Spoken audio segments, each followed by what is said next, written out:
Why are you here? What's the meaning of life?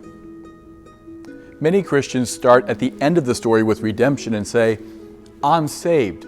What's the meaning of my Christian life? Then they come up with a list of distinctly Christian activities and say, I'm here to go to church, to read my Bible, to pray, to evangelize, to make disciples. Now these are all important activities, the most important things you can do, and all Christians should do them. But have you noticed that most of your life doesn't fit into that list? If these are the only reasons that we're here, well, most of our life isn't that. We wash our hair, we go to work, we walk our dog, we make dinner, we clean up afterwards. If we're only here to read our Bible, pray, make disciples, spiritual activities, then most of our life is a complete waste. So what if we started at the beginning of the story with creation? Instead of saying, I'm saved, what's the meaning of my Christian life? What if we said, I'm made in the image of God.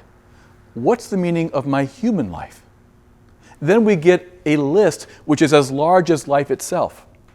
We'd learn from the Bible that we're here to know and love God, to serve our neighbor, to responsibly cultivate the earth, and to rest every 7 days.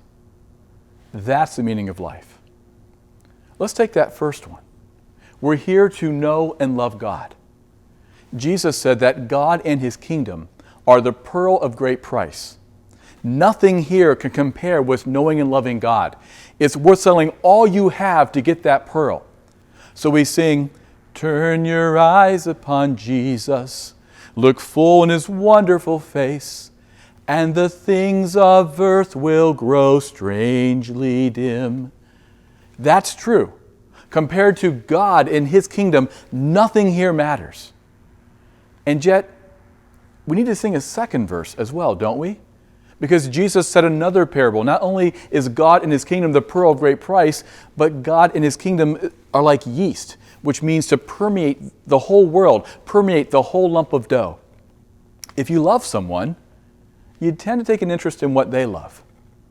Because I love my children, I know more Pop-Tart flavors and Taylor Swift songs than a man my age probably should. Well, if you love God, what does God love? The world. You feel the tension?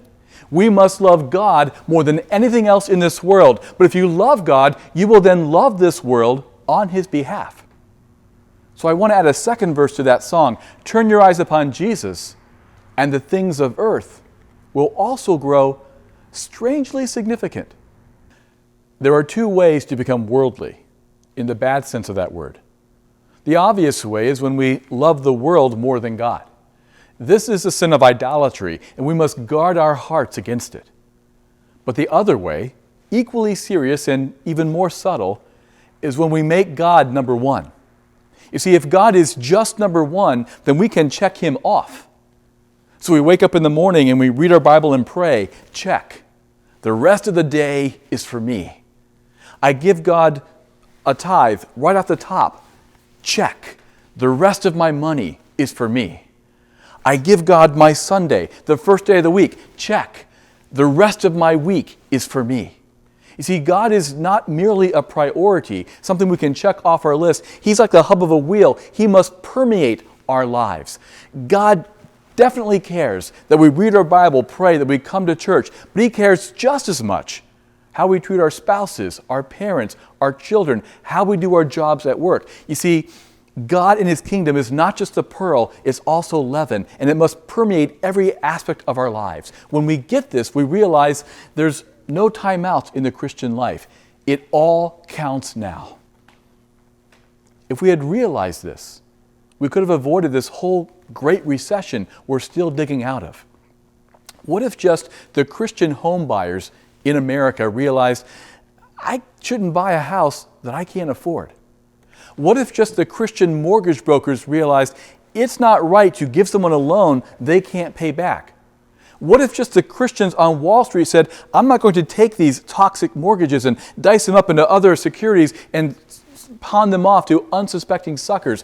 What if just the Christians in this country realized that God cared just as much about their job and what they did at work as He did about their spiritual life? if just the Christians had realized that all of life belonged to God, that He was leaven, not just pearl, we might have avoided this whole economic meltdown.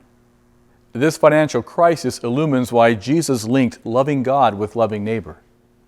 When asked for the greatest commandment, Jesus said, I can't give you just one. There's actually two that go together.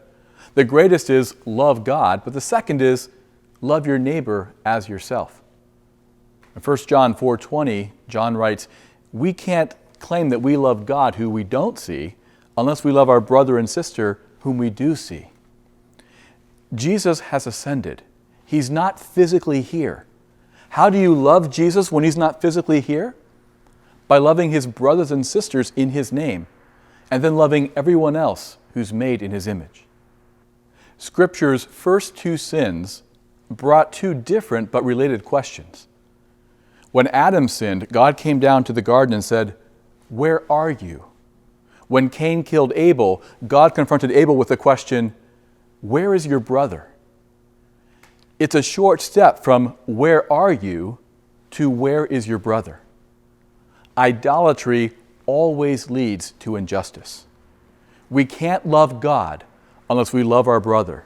And when we don't love God, when we live for ourselves, we will do violence. We will hurt our brother. God still asks both questions today. Where are you? And where's your brother? We can't answer one without the other.